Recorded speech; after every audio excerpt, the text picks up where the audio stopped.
열왕기하 18장 26절에서 37절 말씀입니다. 한 절씩 교독하도록 하겠습니다. hil기야의 아들 엘리야김과 셈나와 요아가 랍사게에게 이르되 우리가 알아듣겠사오니 청하건대 아람 말로 당신의 종들에게 말씀하시고 성 위에 있는 백성이 듣는 데서 유다 말로 우리에게 말씀하지 마옵소서.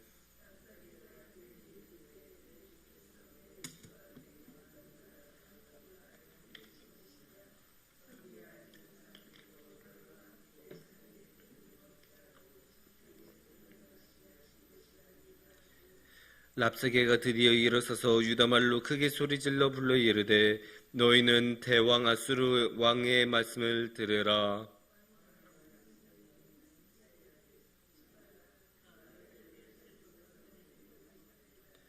또한 히스기야가 너에게 여호와를 의뢰하라 함을 듣지 말라. 그가 이르기를 여호와께서 반드시 우리를 건지실지라. 이 성읍이 아수르 왕의 손에 함락되지 아니하게 하시리라 할지라도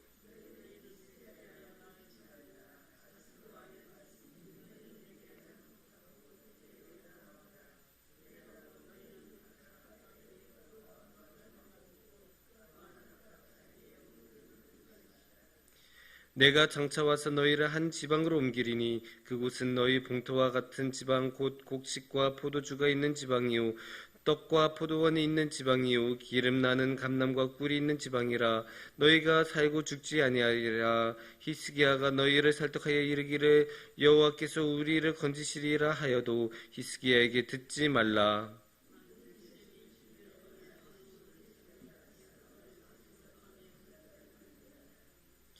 하맛과 아르밧의 신들이 어디 있으며 스발와임과 헤나와 아와의 신들이 어디 있냐. 그들이 사마리아를 내 손에서 건졌느냐.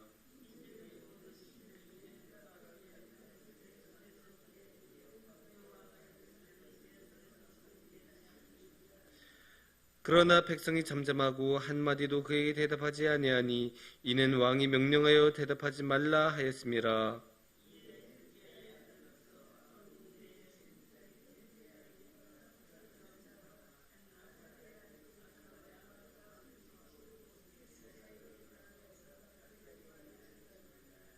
아멘. 인터넷에는 보면 이제 많은 사람들이 댓글로 서로 욕도 하고 싸우기도 하고 여러 가지를 많이 하는 것을 볼 수 있죠. 근데 그런 인터넷의 흐름들 중에서 인터넷을 사용하는 사람들이 정말로 참기 힘들다는 것이 있어요. 이거는 내가 댓글을 쓰지 않고는 견딜 수 없다, 막 그런 것들이 있대요. 그게 뭐냐면 누군가 잘못된 말을 썼을 때 그것을 지적하지 않는 것, 그거 참기가 너무 힘들다는 거예요. 뻔히, 그러니까 예를 들어 누가 2 더하기 2는 5입니다 라고 쓰면 누가 봐도 에휴 그게 말이 안 되잖아 이렇게 생각하잖아요. 그러면 이제 댓글로 그거를 이제 반박을 하고 싶은데 그것을 반박하는 것을 참는 게 그렇게 힘들대요. 그만큼 우리는 모두 다 본능적으로 맞는 말을 하고 싶어 하는 게 있고 진리의 말을 따르고 싶은 게 우리 본능 안에 있어요. 그래서 그 본능이 어긋나면 막 힘들어하고 막 그러는데, 그래서 우리는 언제나 옳은 말을 하고 싶고 바른 말을 하고 싶은 그러한 성격을, 성질을 우리 사람들은 모두 가지고 있습니다. 그래서 누군가가 잘못된 말을 할 때 그것을 계속 듣고 왔는 게 고역이에요. 그거를 듣는 게 너무 힘들어요. 그런 거 생각을 하면 예수님이 정말 얼마나 대단하신지 생각을 할 수 있죠. 왜냐? 예수님은 마지막에 십자가에서 달리셨을 때 또 십자가로 달리기까지 과정에서 얼마나 많은 그릇된 말, 거짓된 말, 조롱하는 말을 들으셨을까요? 그 중에서 정말로 이것만큼은 반박하고 싶다라고 싶었던 말이 너무나 많으셨을 텐데 예수님은 그 말들을 모두 묵묵히 참고 또 참고 또 참았던 모습을 우리는 생각을 합니다. 그런데 예수님 말고도 그렇게 참는 모습이 오늘의 말씀에서 또 나옵니다. 그래서 오늘의 말씀을 통해서 이 그릇된 말에 대해서 참는 것에 대해 함께 생각해보는 시간을 우리 같이 갖도록 해보겠습니다. 오늘의 말씀은 이제 어제의 말씀에 이어서 랍사게가 계속 하는 이야기예요. 그러니까 어제 우리가 어떻게 이야기가 진행이 됐었죠? 저기 아수르라는 강력한 왕국이 사마리아를 멸망한 다음에 그 다음에 이제는 유다 왕국마저도 집어삼키려고 유다 왕국까지 왔어요. 그래서 침략을 해서 여러 성들을 무너뜨리고 이제 예루살렘이 남은 거예요. 그 예루살렘에 이제 본격적으로 공격을 시작하기 전에 아수르 왕은 이제 랍사게를 비롯해 몇 명 장군들을 보내서 이제 먼저 이제 정신 공격을 시작하는 거예요. 정신 공격. 그러니까 연설을 계속 랍사게가 하면서 계속 이제 정신적으로 괴롭히는 거죠. 너네 싸워봤자 안 된다. 아이고 그만해라. 그만 나가라. 항복해라. 계속 이제 말로 공격을 하는 거예요. 그래서 어제 이어서 오늘도 이 말로 공격하는 모습을 볼 수 있습니다. 근데 이제 이 말의 공격이 굉장히 어떻게 보면 저열하다고 할 수도 있고 이 랍사게가 한 말이 그러니까 너무 차마 이 강단에서 재생하기가 어려운 그런 표현도 사용하고 있고 어떻게 보면 가짜 뉴스로 가득 차 있기도 하고 거짓된 말로 너무 많이 가득 차 있어서 이거를 반복하는 것 자체가 너무 민망할 정도예요. 그런데 이 랍사게의 말은 나름의 강력한 논리를 가지고 있어요. 그래서 이 당시에 이 말을 듣는 사람들도 흔들릴 수밖에 없었을 거고 굉장히 많은 영향을 끼쳤을 거예요. 그게 어떤 논리냐면 첫 번째는 이제 우리가 33절 말씀을 보면 이렇게 나옵니다. 33절 말씀에서는 민족의 신들 중에 어느 한 신이 그의 땅을 아수르 왕의 손에서 건진 자가 있느냐. 이게 사실 가장 강력한 말이에요. 왜냐? 그 당시에는 국가는 누가 지켜줘요? 신이 지켜줘요. 나라마다 신이 있어서 그 나라가 섬기는 신이 당연히 그 나라를 지켜줄 것 아니에요. 근데 아수르는 지금 아시리아는 그 지역을 다 이기고 침략하고 정복했던 그래서 그 지역을 다 제패했던 그런 강력한 나라예요. 그럼 그게 무슨 뜻이에요? 지금까지 어떤 나라도 아시리아로부터 자신들을 지켜내지 못했다. 이 말이 되지 않습니까? 이 랍사게의 말 33절 말은 가짜 뉴스가 아니에요. 진짜 있었던 결과로 나타난 말이에요. 그러니까 이 말은 강력했을 거예요. 아니 모든 사람이 생각해 볼 거 아니에요? 지금까지 옆에 있는 아람도 암몬도 모압도 에돔도 다 무너졌는데 우리라고 해서 안 무너질까? 이런 생각, 이런 불안감 누구나 가질 수 있었을 거예요. 지금까지 다른 나라들이 다 무너지는 것을 봤으면 우리도 그렇게 되는 것 아니야? 당연히 그런 불안감을 가질 법하죠. 이건 너무나 당연한 거예요. 그리고 또 한 가지 강력한 것 연장선에서 하는 말이 34절 말씀에서 보면 나오는데 34절 말씀을 보면 특히 마지막에서 이 말씀하시죠. 그들이 사마리아를 내 손에서 건졌느냐. 이게 어떠한 말보다도 강력했을 거예요. 왜냐? 자신의 바로 이웃, 한 핏줄, 한 동족인 이 이스라엘, 북이스라엘이 사마리아가 무너진 것을 다 봤으니까. 유다 왕국의 모든 사람들이 봤고 또 유다 왕국하고 북이스라엘은 왕래도 많이 했을 거 아니에요. 그러면 거기서 왕래하던 사람들, 피난 온 사람들이 오면서 야 사마리아가 무너졌어. 사마리아가 결국 함락당했어. 그런 이야기들을 많이 했을 거고 그 소문이 엄청 빨리 퍼졌을 거예요. 바로 이웃한 나라이니까. 한 핏줄인 나라이니까. 그러니까 그 말을 들었던 사람들은 유다 왕국의 사람들은 이 말이 설득력이 있었을 거고 이 말 때문에 굉장히 흔들렸을 가능성이 높습니다. 또 한 가지 이제 이게 두 번째 랍사게의 두 번째 논리가 있는데 그건 뭐냐? 31절을 보면 우리가 알 수 있어요. 31절을 보면 너희는 히스기야의 말을 듣지 말라. 아수르 왕의 말씀이 너희는 내게 항복하고 내게로 나아오라. 그리하고 너희는 각각 그의 포도와 무화과를 먹고 또한 각각 자기의 우물을 마시라. 여기서 뭘 약속하고 있는 거예요? 너네가 항복하면 그러면 너희는 포도와 무화과를 먹고 그렇게 이제 굉장히 많은 과일을 먹을 수 있다. 이거는 사치품이라고도 생각할 수 있는데 그냥 매일의 생존을 위한 밀 이런 것만이 아니라 그런 곡식만이 아니라 과일까지 먹을 수 있을 정도로 풍족함을 약속해 줄게. 거기에 물을 각자의 우물을 준대요. 각자의 우물에서 물을 마신대요. 그만큼 풍족한 물을 약속해 주는 거예요. 그런데 물이 많아야 편안하게 살고 농사도 잘 될 것 아닙니까? 그만큼 풍요함을 약속해 주는 거예요. 그러니까 앞에서는 너네 항복 안 하면 싹 쓸어버릴 거야. 어떠한 신도 아수르로부터 지켜내지 못한 거 기억해라.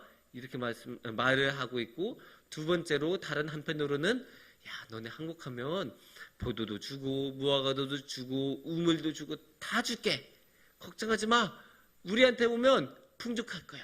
이렇게 약속하고 있는 거예요. 그러니까 그 예로부터 항상 말하는 당근과 채찍을 같이 주고 있는 거예요. 그렇게 같이 주면서 흔들고 있는 거예요. 너네 이렇게 한 동시에 아유 그래 잘해줄게 이렇게 하는 이거를 동시에 하니까 사람들이 마음이 흔들릴 수밖에 없어요. 그러면서 계속 왕을 흔드는 거예요. 어떻게 흔드느냐? 32절 말씀을 보면 이렇게 말씀하고 있죠. 내가 장차 와서 너희를 한 지방으로 옮기리니 그곳은 너희 본토와 같은 지방 곧 곡식과 포도주가 있는 지방이요 떡과 포도원이 있는 지방이요 기름 나는 감람과 꿀이 있는 지방이라 너희가 살고 죽지 아니하리라. 히스기야가 너희를 설득하여 이르기를 여호와께서 우리를 건지시리라 하여도 히스기야에게 듣지 말라. 그러니까 히스기야 말을 듣지 말라고 계속 말하는 거예요. 심지어 어떻게 하겠다고 해요? 여기서 강제 이주를 시키겠다고 하죠. 너희를 한 지방으로 옮기리니라고 정확하게 말을 하고 있잖아요. 32절 말씀에서 너희를 한 지방으로 옮기리니. 그러니까 지금 이 땅이 아니라 다른 땅에서 살게 할 거다. 근데 거기 다 엄청나게 풍요할 거야. 너네 각 가정마다 집 한 채씩 줄 거고 다 거기서 그 양 키울 수 있도록 농장도 엄청나게 크게 줄 거야. 그렇게 엄청나게 약속하고 있어요. 아니 강제 이주를 당해서 자신의 고향을 잃어버리면 이 당시는 농사를 짓는 사회 아니에요. 그러면 자신의 논밭을 잃으면 다 잃어버린 건데 그런데도 이렇게 거짓 이사를 하는 거예요. 너네 저쪽으로 옮겨가면 강제 이주를 하면 강제 이주라는 말을 안 썼겠죠. 이사를 가면 너네 지금보다 더 잘 살 거야. 이렇게 가짜 뉴스로 계속 흔들면서 그 다음에 어떻게 해요? 히스기야라는 너네 왕이 분명히 하나님이 도와줄 거다라고 하지만 그거 믿지 마. 그거 듣지 마. 왜냐? 지금까지 어떠한 신도 아수르로부터 지켰는 적이 없어. 이렇게 지금 가짜 뉴스를 계속하고 그 왕권을 계속 흔드는 거예요. 그 권위를 흔들고 그 말이 먹히지 않도록 계속 흔드는 모습을 볼 수 있어요. 근데 이제 우리가 아유 저런 말도 안 되는 이라고 생각하실 수 있어요. 우리 권사님들은 우리 성도님들은 다 이제 성숙한 신앙을 가지고 있으니까 이러한 가짜 뉴스에 이제 흔들리지 않고 오직 하나님만 바라보실 테니까 흔들리지 않을 수 있는데 또 사람이란 게 워낙에 연약해서 이런 말에 흔들리기도 해요. 왜냐? 불안하면 잘 흔들려요. 지금 전쟁이 직전이고 지금 이 항복 권유를 받아들이지 않으면 공격을 해와서 전투가 다시 시작이 될 텐데 그러면 이제 그 극한의 상황을 또 맞이해야 되니까 얼마나 두렵고 무섭고 불안하겠어요. 그런 불안함이 마음속에 있으면 이런 가짜 뉴스에게도 흔들리기 마련이에요. 그렇게 될 수밖에 없어요. 사실 사람이 그래요. 이게 옛날에 아주 유명한 실험이 있어요. 그 그림을 밑에 있는 그림을 하나 보여주시면 감사하겠는데요. 이게 유명한 심리학 실험이에요. 그 이제 이 그림을 딱 두 개를 보여주는 거예요. 그래서 이쪽에 있는 이 선이 보이시죠? 이 선하고 같은 길이의 선을 여기서 찾으면 돼요. 그래서 실험자를 데리고 와서 어떤 거 A, B, C 중에서 어떤 게 가장 같은 길이에요? 하면 여기 우리 권사님들 보시기에 당연히 뭐예요? 예, C죠. 근데 이제 그냥 그렇게 안 하고 다른 실험자들 5명하고 같이 이제 보게 하는 거예요. 근데 사실 이 5명은 이미 섭외된 사람들이에요. 그래서 이 섭외된 사람들은 다 A예요 라고 말하는 거예요. 5명이 다 A라고 말하는 거예요. 그리고 그 실험자 진짜 실험자가 맨 마지막에 대답하게 해요. 그러면 이제 처음에 그 섭외된 사람이 A라고 말할 땐 아유 저 사람 왜 저래 저 볼 줄도 모르나 이렇게 생각하다가 두 번째 세 번째 사람도 A요 계속하면 내가 잘못 봤나 불안하게 하기 시작하다가 마지막까지 이제 A라고 딱 말하면 이제 그래 내 눈이 좀 잘못됐나 보다 하고 마지막 사람도 A입니다 딱 이제 대답하는 거예요. 실제로 그렇게 된대요. 실제로 그런 실험 결과들 연구 결과들이 있어요. 너무나 당연해. 이건 어려운 것도 아니잖아요. 방금 전에 보여드린 그 실험은 어려운 것도 아니에요. 누구나 다 맞출 수 있는 거고 초등학교 들어가지도 않아도 맞출 수 있는 그런 쉬운 문제예요. 그런데도 사람이 불안하니까 옆 사람의 그 말을 듣고 이렇게 쉽게 흔들릴 수 있는 거예요. 우리가 부화뇌동한다고 하잖아요. 옆에 있는 그 말을 듣고 이렇게 막 흔들리는 모습을 볼 수 있어요. 또 3인성호라는 사자성어도 있죠. 3명이 나타나서 시장에 호랑이가 나타났다라고 말하면 그게 진리가 된대요. 아유 어떻게 시장에 호랑이가 나타나요? 호랑이는 산에 있지. 그런데 시장에 호랑이가 나타났다. 그거를 3명만 모여서 이야기하기 시작해도 그게 소문이 정설이 되고 쫙 퍼진다고 해요. 사람이 이렇게 불안하고 사람이 이렇게 연약해요. 그래서 이런 가짜뉴스에도 사람이 너무나 쉽게 흔들릴 수밖에 없어요. 이렇게 쉽게 흔들릴 수밖에 없으니까 히스기야 왕은 흔들리지 않도록 대책을 세워놨어요. 그게 뭐냐? 36절 말씀을 보면 알 수 있습니다. 그러나 백성이 잠잠하고 한마디도 그에게 대답하지 아니하니 이는 왕이 명령하여 대답하지 말라 하였습니다. 흔들리지 않도록 한마디도 하지 말라고 침묵의 명령을 내린 거예요. 사실 이거 굉장히 너무하잖아요. 우리는 모두 표현의 자유를 가지고 있고 자유롭게 말할 수 있는 그게 당연한 자유 아니겠습니까? 하지만 이런 상황에서 방금 전에도 말씀드렸잖아요. 3명만 호랑이가 나타났다고 말해도 그게 정설이 되고 그게 모든 사람에게 퍼지는 게 사람의 생리예요. 그래서 이 말에 랍사게의 말에 흔들리지 않도록 만약에 그 중에서 3사람만 설득에 대해서 안 되겠어. 지금 이렇게 가면 우리 전쟁하고 그 전쟁에서 나가면 우리가 패배하면 다 죽을 텐데 안 돼. 우리 포기하자. 항복하자. 우리 히스기야 왕의 말을 듣지 말자. 아니 전쟁이 터지면 히스기야 왕은 전쟁에 나서지 않고 우리만 전쟁에 나서고 우리만 죽을 텐데 저 히스기야 왕 말을 듣지 말자. 3명만 그렇게 설득되기 시작해도 이 유다 왕국 전체가 흔들리기 시작하는 거예요. 그거를 알기 때문에 히스기야 왕은 말 한마디도 하지 말라고 그렇게 말한 거예요. 쉽게 말해서 저 랍사게의 말에 반응하지 말라. 흔들리지 말라. 대꾸도 하지 말라. 그렇게 말한 거예요. 근데 이게 필요할 때가 있어요. 악한 자들에게 정말로 뻔하게 악한 의도를 가지고 나타난 이들에게는 대꾸를 안 하는 게 더 좋을 때가 있어요. 아예 대응조차 안 하고 아예 흔들리지 않고 그냥 제 갈 길 가는 게 훨씬 나을 때가 있습니다. 괜히 그거 대꾸하고 대응한다고 같이 막 말싸움 시작하면 괜히 휘말리고 그 사람의 논리에 말리고 이상하게 설득이 되는 그런 이상한 그림들이 너무 많이 나와요. 하지만 그런 사람들은 단 한마디라도 엮어주고 같이 말을 섞이기를 너무 원하는 사람들이 있거든요. 그래서 그런 이단을 주장하는 사람들이나 갑자기 막 그 길에 만나서 도를 나시니까 하고 막 이렇게 전하는 그런 다른 그 신을 믿는 사람들이 있죠. 그런 사람들하고 괜히 싸울 필요가 없어요. 괜히 흔들리지 말고 괜히 엮일 필요가 없어요. 오늘의 말씀을 보면 쓸데없이 흔들리지 말라. 괜히 반응하지 말라. 흔들리지 않는 게 가장 중요하다. 그래서 우리가 언제나 흔들리지 않고 누구만 바라봐야 돼요? 하나님만 바라봐야 돼요. 우리 안에 있는 예수님만 우리가 붙잡고 나아가는 거예요. 그렇게 예수님만 붙잡고 우리가 나아갈 때 우리는 흔들리지 않고 오직 하나님하고만 함께 살아가는 흔들리지 않는 삶을 살아갈 수 있기를 축원합니다. 함께 기도하시겠습니다.